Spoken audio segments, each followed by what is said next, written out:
Hello दोस्तों, आज हम जानेंगे एज ऑफ चौसर के बारे में। एज ऑफ चौसर एक इम्पॉर्टेंट एज मानी जाती है और अब हम इसके इवेंट्स के बारे में जानेंगे। इंग्लैंड में ये पीरियड बहुत इम्पोर्टेंट माना जाता है इंग्लैंड की हिस्ट्री में, क्योंकि इसमें new era, new language, new literature सब इंग्लैंड में आ गया था। तो ये सबसे पहले ये स्टार्ट हुआ था, इंग्लैंड में वॉर शुरू हुआ था 100 ईयर्स का, जो हुआ था इंग्लैंड एंड फ्रांस के बीच में। उसके बाद उसमें एक बीमारी आ गई ब्लैक डेथ के नाम से, जिससे 1/3 यूरोप ख़त्म हो गया। यह बीमारी पहले चूहों से फिर इंसानों में फैलती थी। इसको ब्लैक डेथ इसलिए नाम दिया गया क्योंकि इंसान का पूरा शरीर काला पड़ जाता था, पूरी बॉडी उसकी काली हो जाती थी।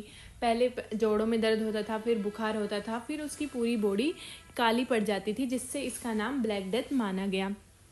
ब्लैक डेथ में 25 से 30 मिलियन आबादी इंग्लैंड की ख़त्म हो गई थी, जिसमें बहुत कम लोग इंग्लैंड में बचे थे, जिसकी वजह से जो मज़दूर थे उनकी संख्या भी कम हो गई।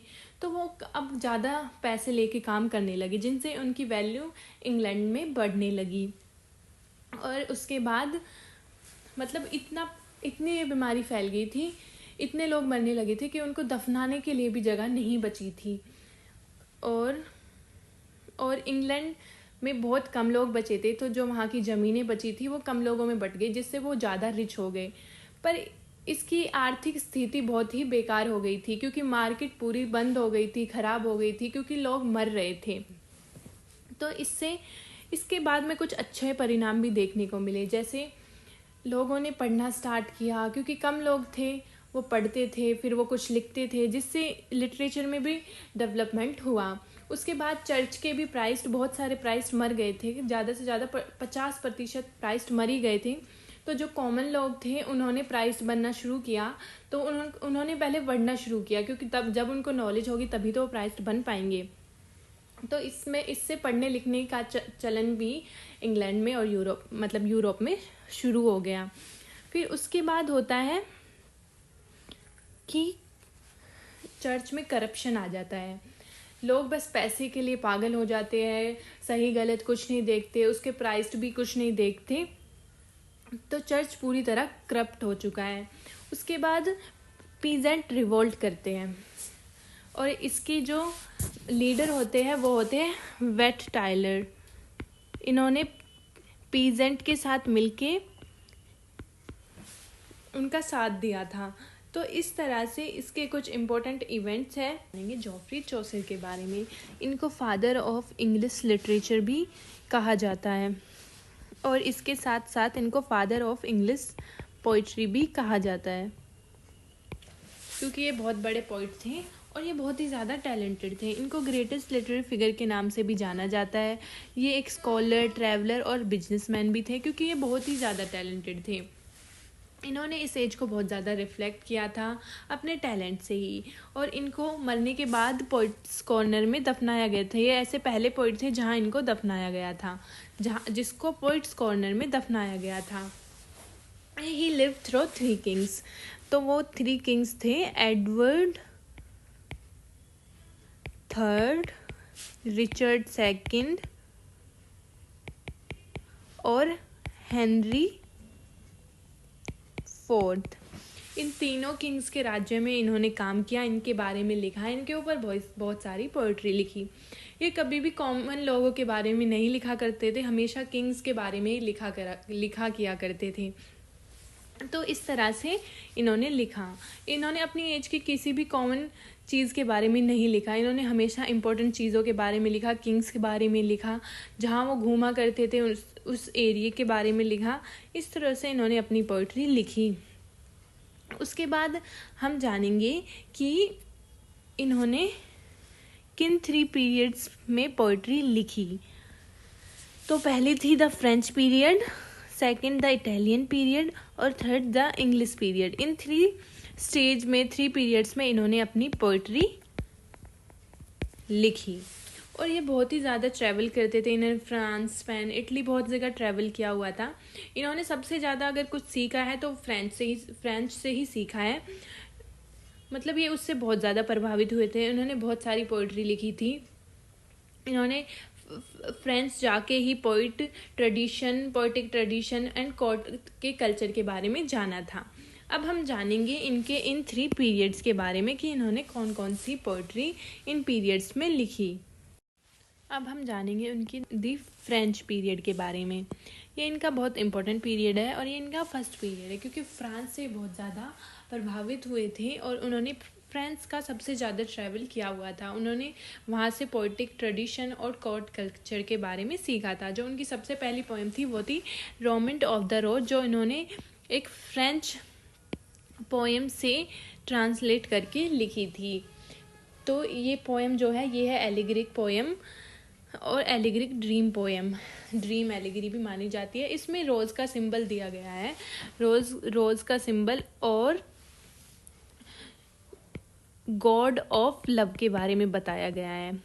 इस पोएम में पोइट को एक सपना आता है और वो उस सपने के ऊपर ही पूरी पोएम लिख देता है। इसके बाद इस पीरियड में जो सेकंड इम्पोर्टेंट पोएम थी वो थी the book of duchess, the book of duchess. ये भी एक इम्पोर्टेंट पोएम मानी जाती है और ये भी एक ड्रीम एलिगरी है जिसमें 1334 लाइन्स है। उसके बाद उनका सेकंड पीरियड आता है द इटालियन पीरियड, जो इस नाम से भी जाना जाता है। इस पीरियड में भी इन्होंने बहुत सारे वर्क्स लिखे थे, बहुत सारी पोएम्स और पोइट्री लिखी थी। तो जो उनका सबसे पहला वर्क है वो है द हाउस ऑफ फेम। ये एक अनफिनिश्ड ड्रीम पोएम है जो चौसर ने लिखी थी और इसमें 2158 लाइन्स है।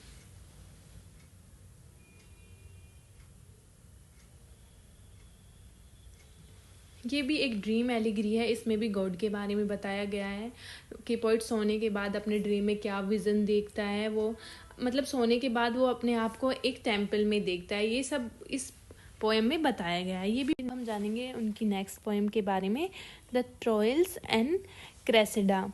ये भी एक उनकी इम्पोर्टेंट पोएम मानी जाती है।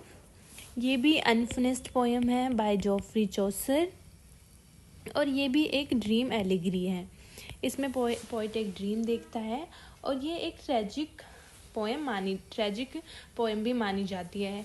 ये एक बहुत ही बड़ी पोएम है, सबसे बड़ी पोएम यही है जो जॉफ्री चौसर ने लिखी है। इसमें 8239 लाइन्स है और इसमें जो राइम स्कीम यूज़ हुई है वो है ABBCC। ये राइम स्कीम इस पोएम में यूज़ हुई है और ये एक ट्रेजिक लव पोएम है। उसके बाद हम जानेंगे the legend of good women. ये भी एक बहुत ज़्यादा इम्पोर्टेंट पोएम है। ये भी एक ड्रीम विजन पोएम मानी जाती है बाय जॉफ्री चौसर और इसमें पोइट सोने के बाद अपने ड्रीम में एक फ्लावर देखता है और उस फ्लावर के ऊपर पूरी पोएम लिख देते हैं और ये भी एक अनफिनिश्ड वर्क है बाय जॉफ्री चौसर। इस पोएम को भी वो फिनिश नहीं कर पाए थे, बट ये बहुत ही ज़्यादा इम्पोर्टेंट और फेमस पोएम उन्होंने लिखी है। द पार्लियामेंट ऑफ फॉल्स भी उनकी एक बहुत ही ज़्यादा इम्पोर्टेंट पोएम मानी जाती है और ये UGC नेट में इनके बारे में बहुत सारे क्वेश्चंस पूछे जाते हैं। तो द इटालियन पीरियड्स में ये सारे वर्क्स उन्होंने लिखे थे जो बहुत ही ज़्यादा उस टाइम पे फेमस हुए थे। अब हम जानेंगे उनके इंग्लिश पीरियड के बारे में। तो अब हम जानेंगे उनके इंग्लिश पीरियड के बारे में कि उसमें सबसे फेमस वर्क कौन सा था उनका। तो उनकी सबसे फेमस पोएम थी वो थी द कैंटरबरी टेल्स। ये उन्होंने द कैंटरबरी टेल्स उन्होंने लिखी थी 1387 से 1400 के बीच में और इसमें 17,000 लाइन्स का कलेक्शन है जो उन्होंने इस पोएम में लिखा था और इसमें 29 कैरेक्टर्स हैं और 24 स्टोरीज़। मतलब जो इसमें 29 पिलग्रिम्स होते हैं वो एक जगह पे जाते रहते हैं, वो सब एक शिप में होते हैं। तो वो सोचते हैं कि हम बैठे हुए हैं, इससे अच्छा तो हम कोई एक दूसरे से बातें ही कर लेते हैं। तो धीरे धीरे जो वो 29 कैरेक्टर्स होते हैं वो धीरे धीरे करके अपनी एक स्टोरी सुनाता है। तो वो बोलते हैं कि जो सबसे अच्छी स्टोरी सुनाएगा ना, जिसकी स्टोरी सबसे अच्छी होगी, तो हम उसको फ्री में खाना खिलाएंगे, उसका खर्चा हम खुद ही करेंगे। तो इनमें से जो 29 कैरेक्टर्स होते हैं उनमें से 24 कैरेक्टर्स ही अपनी स्टोरी सुनाते हैं। तो इस तरह से ये स्टार्ट होती है। इसमें 29 पिलग्रिम्स होते हैं जो तबाड़ इनमें स्टे करते हैं। ये एक जगह का नाम है जिसमें ये सब स्टे करते हैं। उसके बाद जब उनकी शिप आ जाती है तो वो शिप में चले जाते हैं और वहाँ पे सब एक दूसरे का इंट्रोडक्शन लेते हैं। तो जो 29 कैरेक्टर्स हैं उनमें से 24 कैरेक्टर्स अपनी स्टोरी सुनाते हैं। तो सबसे पहले जो सबसे मेन कैरेक्टर होता है उनका वो होता है नाइट का। तो वो भी अपनी स्टोरी सुनाते हैं। चौसर भी इनके अंदर ही है, वो भी 29 कैरेक्टर्स में ही गिने जाते हैं। तो इस तरह से ये बहुत ज़्यादा ही फेमस पोएम है बाय जॉफ्री चौसर। और उस टाइम पे तो ये बहुत ज़्यादा फेमस हुई थी और ये पिलग्रिम्स के बारे में लिखी हुई है, क्योंकि उस टाइम पे पिलग्रिम्स बहुत ज़्यादा होते थे, इसलिए उन्होंने उसी टॉपिक पे इस पोएम को लिख दिया था। और इसमें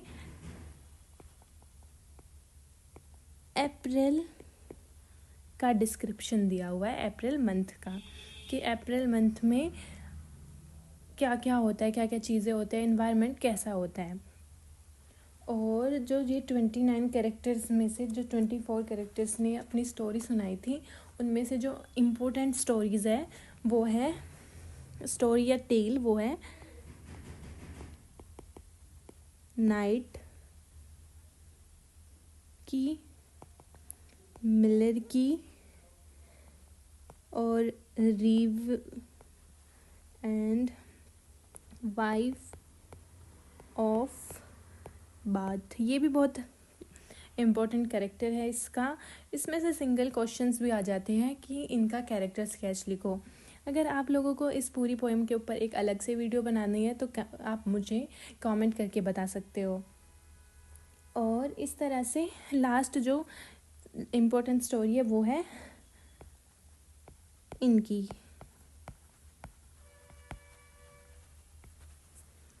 तो इस तरह से ये सब अपनी स्टोरी सुनाते हैं और ये लास्ट में पोएम अनफिनिश्ड है। और ये इस एज के कुछ इम्पोर्टेंट राइटर्स हैं जिनके बारे में हम अगली वीडियो में जानेंगे।